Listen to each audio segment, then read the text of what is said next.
sans dérapage financier et laissant un bel héritage urbain après une quinzaine olympique de fêtes, d'exploits et de Marseillaises, voilà à quoi pourraient ressembler des Jeux d'été parfaits à Paris en 2024. Reste à accomplir la synthèse entre les réussites passées dans chaque compartiment des Jeux. Des Jeux sans dérapage financier, Los Angeles 1984 jamais plus depuis 1984 et ceux de Los Angeles, des Jeux d'été n'ont atteint l'équilibre financier. 40 ans plus tard, ce sera l'obsession de Paris. Le contexte n'est pas le même. Comme Atlanta 1996, LA 1984 s'était financé sur fonds privés uniquement, alors que l'État et les collectivités apportent un quart environ du budget prévisionnel de Paris 2024, 1,5 MDS € sur 6,5 MDS €. Un point de ressemblance, déjà en 1984, et a fortiori en 2024, Los Angeles appuyait sa candidature sur des infrastructures existantes. Pour l'essentiel, Paris n'aura que le village et la piscine à sortir de terre. Comme il y a peu d'infrastructures nouvelles à construire, les risques de dépassement sont limités, estime Christophe Lepetit, du Centre de droit et d'économie du sport. Le budget sécurité. Il paraît faible, 200 M €, au regard du milliard d'euros dépensés par Londres 2012.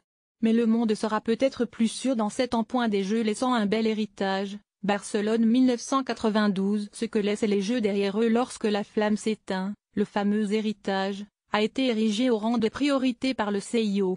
Rien d'étonnant à ce que les dossiers de candidature rivalisent de promesses, pas toujours tenues malheureusement. En gardant sur les bras des éléphants blancs, qui un village à l'abandon, qui un stade quasiment inutilisable, les Grecs, Athènes 2004, et avant eux les Canadiens, Montréal 1976, ont payé pour savoir. À l'inverse, Barcelone 1992 fait figure de référence pour la reconversion des sites. Les Jeux ont changé la ville, son front de mer, la colline de Montjuïc, et tous les équipements continuent d'être utilisés, à l'image du centre aquatique et son fameux plongeoir surplombant la cité. Londres ne s'est pas trompé en s'inspirant de son exemple.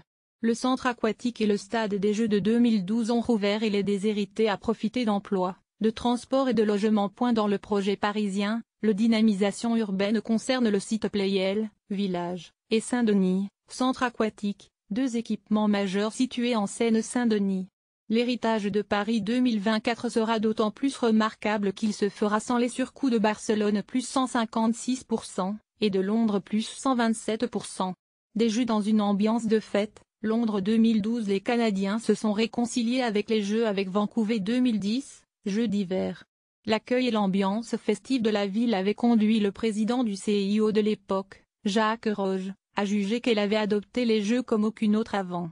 Lillehammer, en Norvège, autre ville d'hiver, 1994, a laissé aussi un bon souvenir, grâce à un grand soleil, un décor de cartes postales et un public connaisseur, présent en masse au bord des pistes. Pour les Jeux d'été, Londres 2012 reste un bon exemple à imiter. Des bénévoles accueillants, des athlètes disponibles un peu partout en ville et de grosses ambiances dans les enceintes sportives. Mia, le vainqueur du duel avec Paris en 2005, n'a pas tout réussi, le public anglais a parfois manqué de fair-play, comme autour du Vélodrome, la nourriture n'était pas top et le merchandising s'est révélé hors de prix. La météo ? Le thermomètre a fait le yo-yo entre le glacial et la quasi-canicule.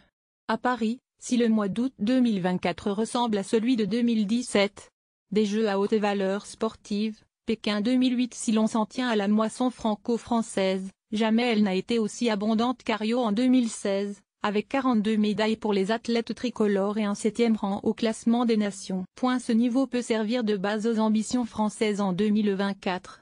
À titre de comparaison, lors de ces Jeux à domicile, il y a 5 ans, la Grande-Bretagne s'était classée 3e nation, 65 médailles, 19 d'or.